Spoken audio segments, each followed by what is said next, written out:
The morning sun cast long shadows across the manicured gardens of Clarence House as King Charles III sat in his private study, surrounded by the weight of centuries-old traditions and the pressing demands of modern monarchy.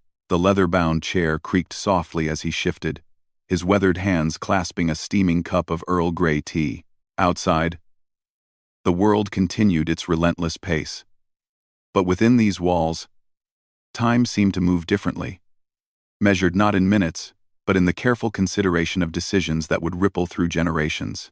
Charles had always understood the delicate balance required of his position. Every word, every gesture, every relationship carried the potential to strengthen or weaken the very foundation upon which the British monarchy stood. For decades, he had navigated these treacherous waters with the skill of a seasoned diplomat, but today felt different. Today, the weight of a decision that had been building for months pressed down upon him with an almost physical force. The door to his study opened with the softest whisper, and his private secretary, a man whose discretion was as legendary as his efficiency, entered with a purposeful stride. In his hands, he carried a folder that Charles recognized immediately. The Parker Bowles family file had grown considerably thicker over the years, filled with newspaper clippings, security reports, and detailed analyses of public sentiment. What had once been a simple collection of background information had evolved into something far more complex and concerning. "Your Majesty," the secretary began, his voice carrying the practiced neutrality that came from years of delivering both good news and bad to the highest levels of government. "The situation we discussed last week has developed further complications." Charles set down his teacup with deliberate care, the fine china making no sound against the saucer. He had been expecting this conversation, had been preparing for it in the quiet moments between his official duties. The reports had been accumulating for months, each one adding another layer to a picture that was becoming increasingly difficult to ignore.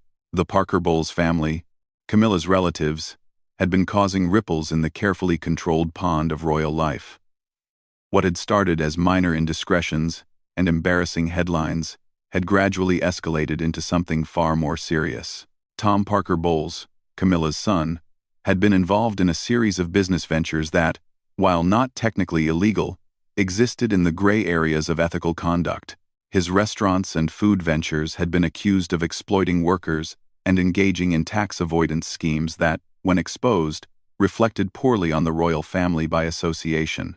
Laura Lopes, Camilla's daughter, had faced her own challenges. Her marriage to Harry Lopes had been troubled for years, with rumors of infidelity and financial impropriety that the tabloid press followed with relentless enthusiasm. Their children, while still young, had already begun to attract unwanted attention from photographers and social media, creating security concerns that stretched the royal protection detail thin. But it was the extended Parker Bowles family that presented the most significant challenges. Cousins and distant relatives had begun leveraging their connection to the Queen Consort for personal gain, appearing at events they had no business attending, using the family name to secure business deals, and generally behaving in ways that violated every unwritten rule of royal association.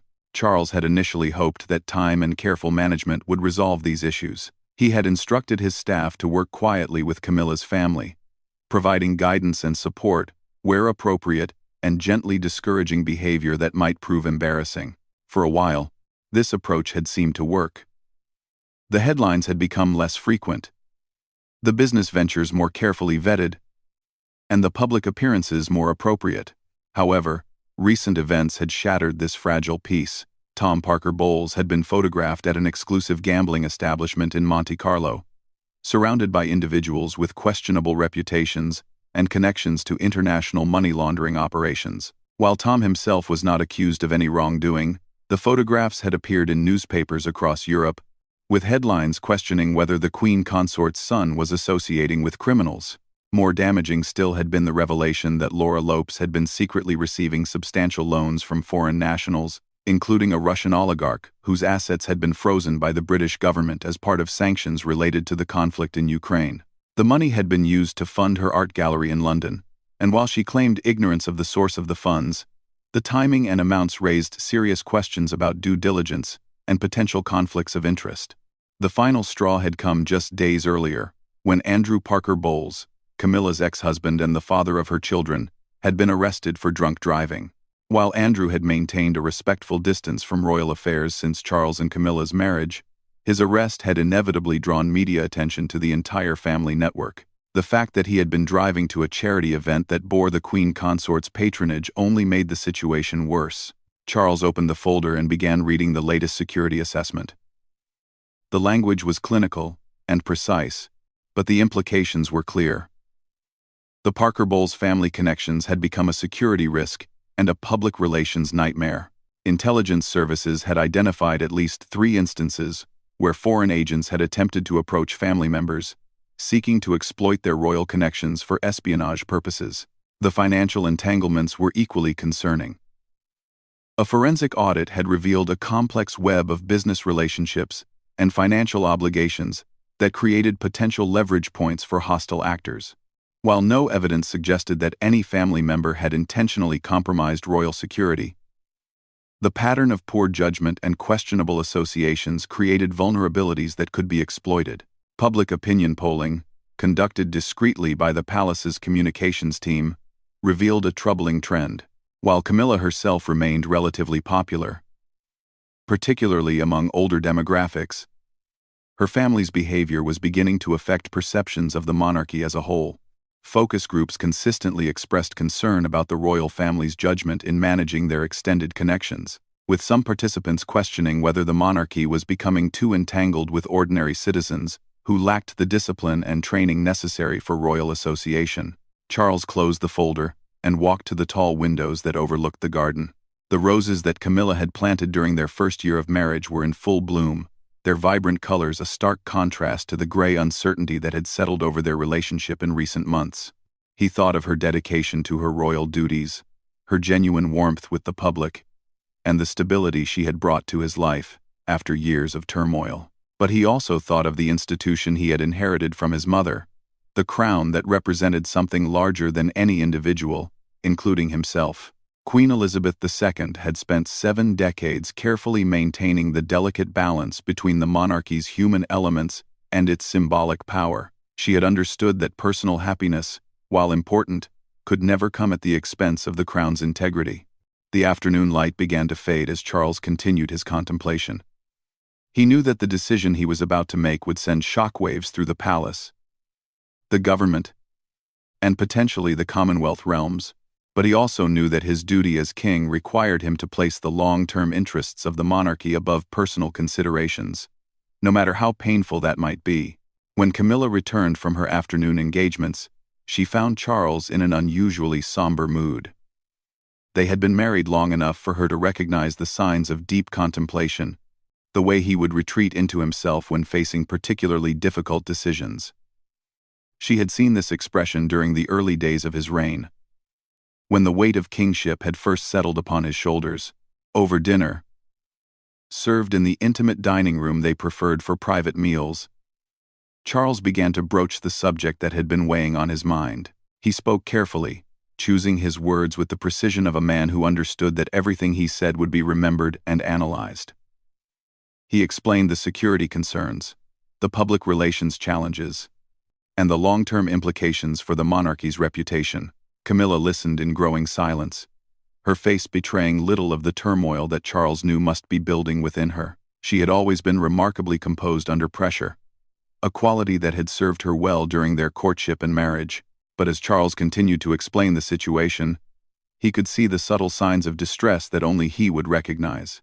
The conversation continued late into the evening, with Charles carefully laying out the evidence and Camilla asking pointed questions about the accuracy of the reports and the motives of those providing them. She defended her family where appropriate, acknowledging their mistakes while questioning whether they warranted such drastic action. As midnight approached, Charles finally articulated the decision that had been forming in his mind throughout the day. The Parker Bowles family would need to be formally separated from any association with royal activities. No more official events, no more patronages, no more access to royal properties or resources. It would be a complete and very public rejection of everything that connected them to the crown. The silence that followed his words seemed to stretch endlessly, broken only by the distant chiming of Big Ben carried on the night wind. Camilla's face had gone pale, and for the first time in years, Charles saw vulnerability in her expression, that reminded him of the uncertainty they had both felt during the early days of their relationship. "You're asking me to choose," she said finally, her voice barely above a whisper. "Between my family and my duty." Charles reached across the table, covering her hand with his own. The gesture felt both intimate and somehow formal, carrying the weight of their personal relationship and their public roles. "I'm not asking you to choose," he replied. "I'm telling you what must be done for the good of the crown. Your family will always be your family, but they cannot continue to be part of our official life." The implications of this decision extended far beyond the immediate family dynamics. It would require a complete restructuring of security arrangements, a careful management of public communications, and delicate negotiations with various government departments that had become accustomed to working with extended royal family networks. More personally, it would fundamentally alter the character of Charles and Camilla's marriage. Since their wedding, they had worked to blend their families and create a sense of continuity between their past lives and their royal future. This decision would sever those connections in the most public and permanent way possible. As the night wore on, the full scope of what Charles was proposing began to sink in. Palace staff would need to be briefed, security protocols would need to be updated, and official announcements would need to be carefully crafted to explain the changes without creating additional scandal. The media would inevitably speculate about the reasons behind the decision, leading to weeks or months of intense scrutiny and analysis. The emotional cost would be equally significant.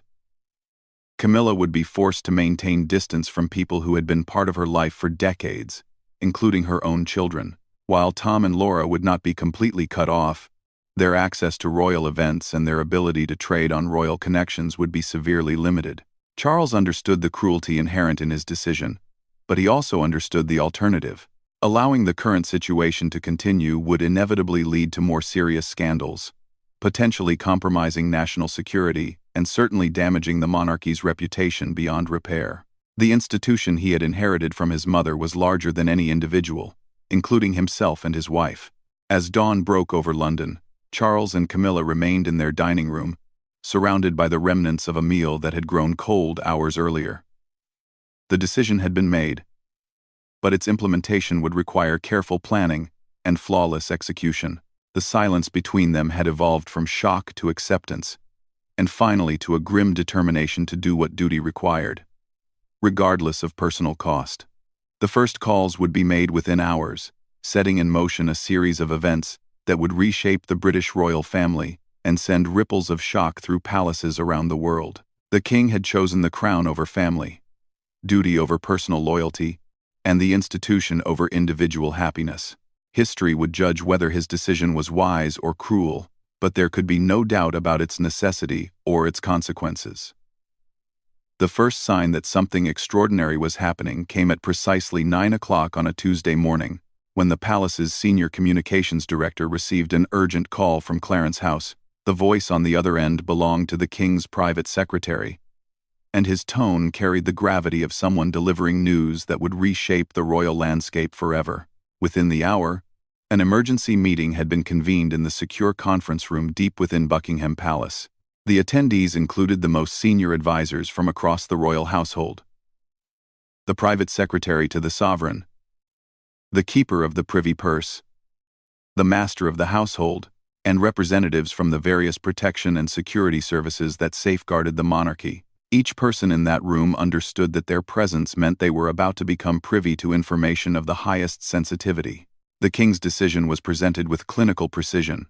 There would be no room for misinterpretation or gradual implementation. The Parker-Bowles family would be immediately and completely severed from any official connection to royal activities. Security clearances would be revoked, invitations to official events would be withdrawn, and any business or charitable associations that traded on royal connections would be terminated. The practical implications were staggering. Tom Parker-Bowles had been scheduled to appear at no fewer than 12 official events over the coming months, including a high-profile charity gala that bore the Queen Consort's patronage. Laura Lopes had been involved in organizing an art exhibition that was to be opened by senior members of the royal family. Extended family members had various commitments and associations that would need to be unwound with surgical precision. Security arrangements presented perhaps the greatest challenge. For years, the protection detail had monitored and occasionally protected members of the Parker Bowles family during high-risk events or when intelligence suggested potential threats.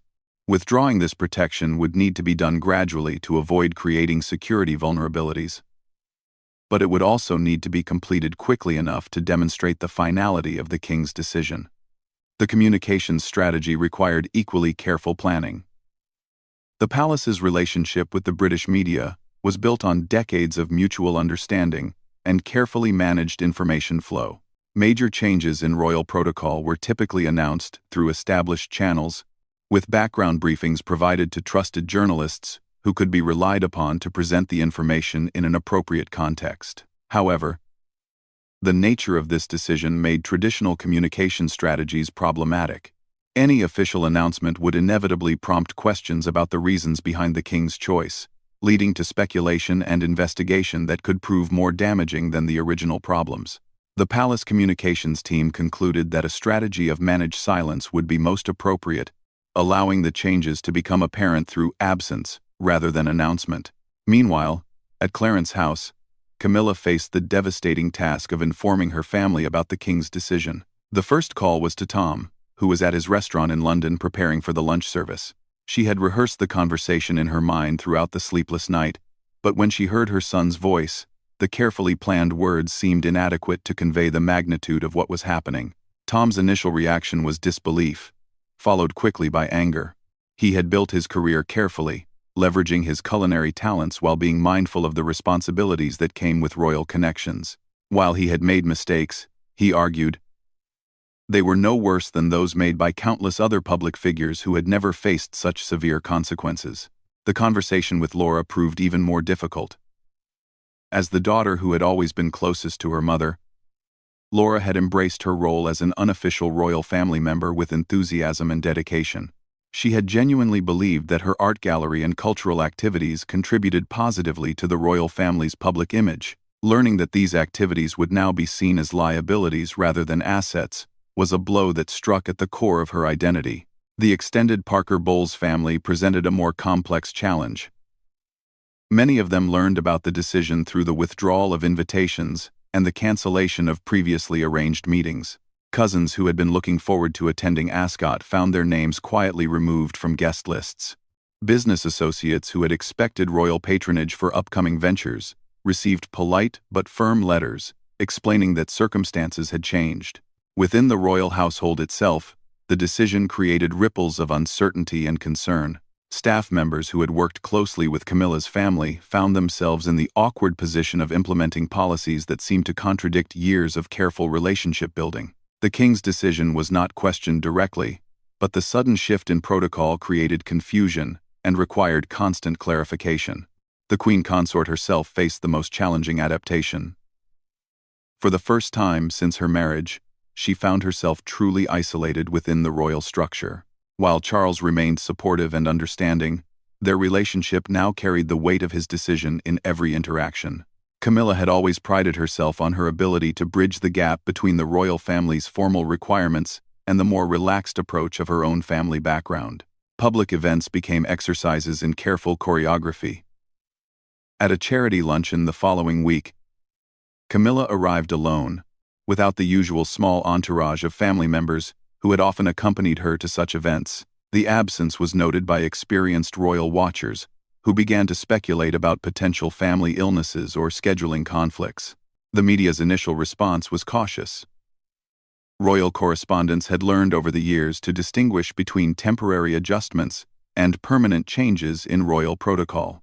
However, as days passed without any appearance by Parker Bowles family members at events where they would normally be present, speculation began to build. The first major test of the new protocol came during a state visit from the President of France. Such visits typically included extensive social programming, with various members of the extended royal family attending dinners, receptions, and cultural events. The complete absence of Camilla's family from these activities was noticed immediately by diplomatic observers and protocol experts. Behind the scenes, the French delegation made discreet inquiries about the absence, concerned that they might have inadvertently caused offense or overlooked important cultural sensitivities. The British diplomatic team found themselves in the awkward position of explaining that there were scheduling conflicts, without providing details that might create diplomatic complications. The security implications of the king's decision began to manifest in unexpected ways. Intelligence services had grown accustomed to monitoring potential threats against extended royal family members, and the sudden withdrawal of this protection created gaps in their surveillance networks. Several foreign intelligence agencies, unaware of the changed circumstances, continued to attempt contact with Parker Bowles' family members, leading to confusion and potential security breaches. Tom Parker Bowles found his business ventures under increased scrutiny as investigators and journalists sought to understand the reasons behind his sudden exclusion from royal events. Restaurant reviews began to focus more heavily on his establishment's financial practices and employment policies, creating pressure that had not existed when he enjoyed royal protection. Laura Lopes faced similar challenges in the art world, where her gallery's credibility had been closely tied to her royal connections. Collectors who had previously been eager to work with her began to distance themselves, uncertain about whether her changed circumstances indicated legal or financial problems that had not yet become public. The extended Parker Bowles family experienced varying degrees of difficulty adapting to their new circumstances. Some members, who had been uncomfortable with the level of public attention that came with royal association, found the change liberating. Others, whose social and professional lives had become deeply intertwined with royal connections, struggled to maintain their previous status and influence. Within the royal household, staff members began to adapt to the new reality with the professional discretion that was their hallmark. However, the emotional toll of the change was evident in the subdued atmosphere that characterized official events. Camilla's usual warmth and spontaneity seemed diminished, replaced by a more formal and careful approach that reflected the isolation she now faced. The king himself showed no outward signs of regret or uncertainty about his decision. During public appearances, he maintained his usual composure and dedication to royal duties. However, those closest to him noted a new tension in his demeanor, a weight that seemed to press down upon him even during moments of relaxation. Private conversations between Charles and Camilla became increasingly focused on practical matters rather than personal ones. Discussions about upcoming events, official duties, and protocol requirements filled the spaces that had previously been occupied by family news and casual conversation about relatives and their activities. The psychological impact of the decision extended beyond the immediate family to the broader network of friends and associates who had become accustomed to the social and professional opportunities that came with royal connections. Invitations to private parties and informal gatherings became less frequent, as hosts uncertain about the new protocol chose to avoid potential embarrassment. As weeks passed, the full scope of the king's decision became apparent to those within royal circles, even as the general public remained largely unaware of the dramatic change that had occurred. The palace's strategy of managed silence was working in terms of avoiding immediate scandal, but it was also creating an atmosphere of uncertainty and speculation that would prove difficult to manage in the long term. Professional relationships that had taken years to build were severed with surgical precision. Charitable organizations found themselves in the awkward position of having to distance themselves from individuals who had previously been valuable advocates and fundraisers. Business partnerships were quietly dissolved, and social connections were allowed to fade through benign neglect rather than dramatic confrontation. The emotional cost of this careful dismantling was most evident in Camilla's transformation from a confident, family-oriented royal consort to a more isolated and formal figure.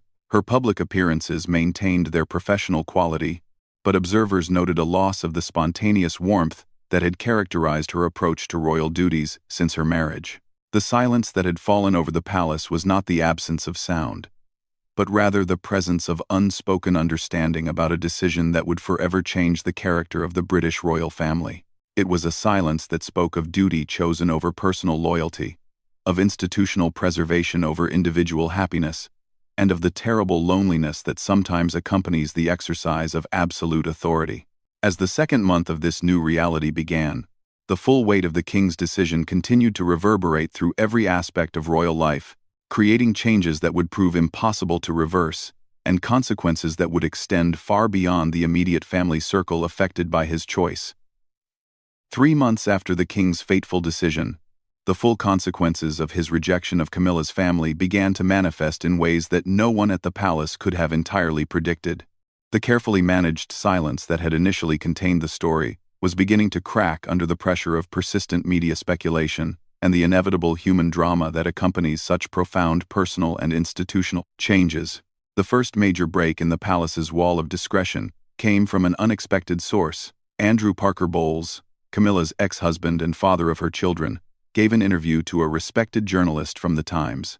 While he maintained his characteristic diplomatic restraint, his carefully chosen words painted a picture of a family that had been profoundly affected by circumstances beyond their control. Andrew's interview was a masterclass in saying everything while appearing to say nothing. He spoke about the natural evolution of relationships within complex institutional frameworks, and the understanding that personal connections must sometimes yield to broader responsibilities. However, his tone and the timing of the interview sent a clear message that the Parker Bowles family's absence from royal events was neither voluntary nor temporary. The media response was immediate and intense. Royal correspondents who had been tracking the gradual disappearance of Camilla's family from official events suddenly had a framework for understanding what they had been observing. Within hours, every major newspaper was running stories about the Parker Bowles problem and speculating about the reasons behind the king's apparent decision to distance the royal family from his wife's relatives. Buckingham Palace found itself in an impossible position.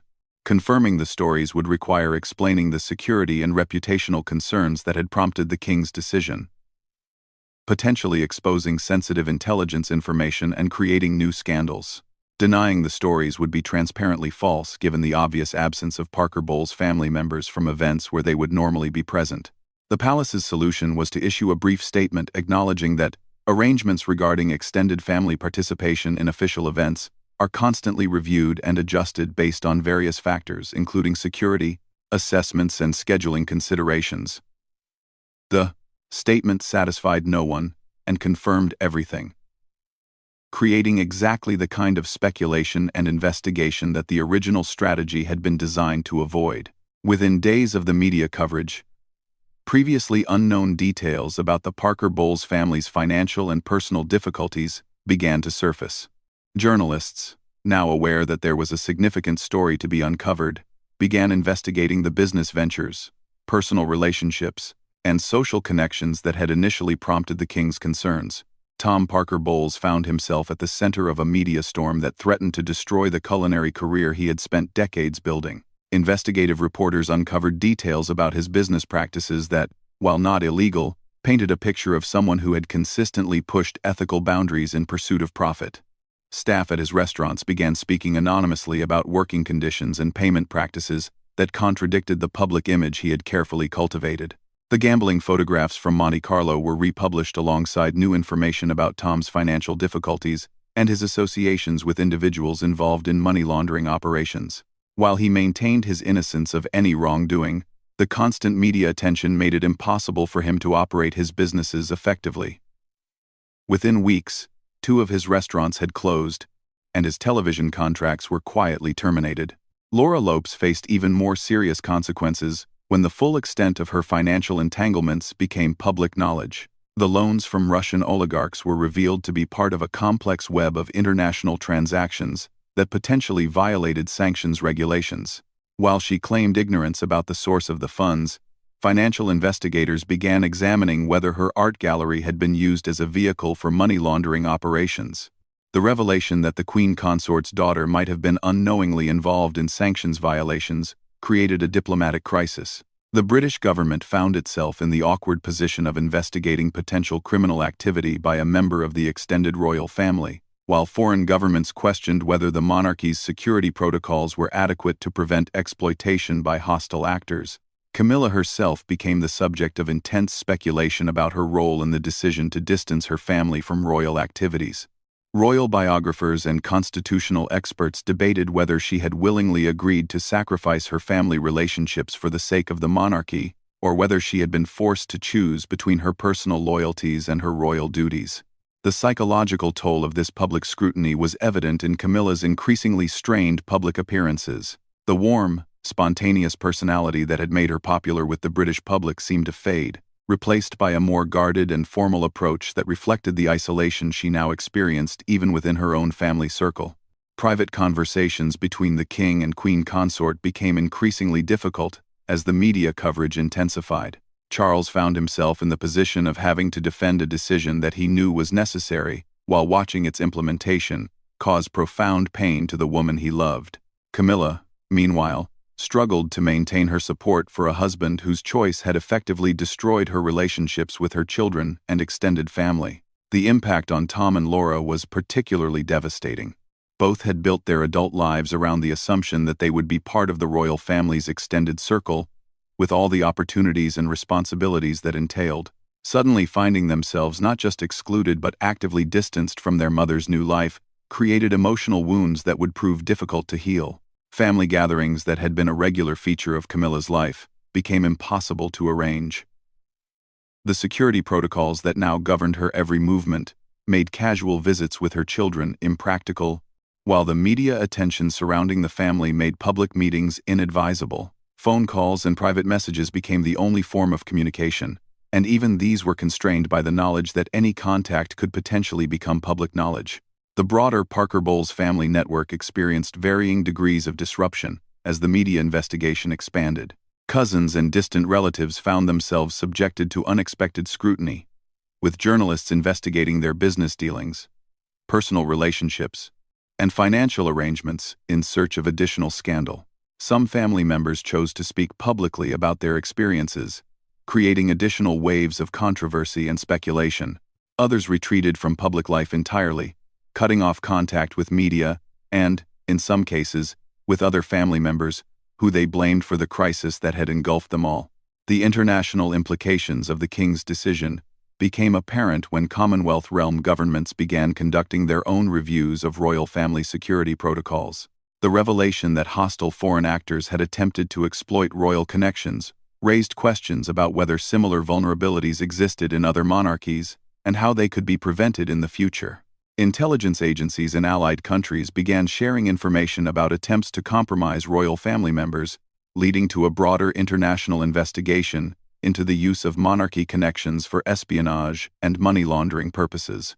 The Parker Bowles case became a template for understanding how seemingly innocent family relationships could be exploited for hostile purposes.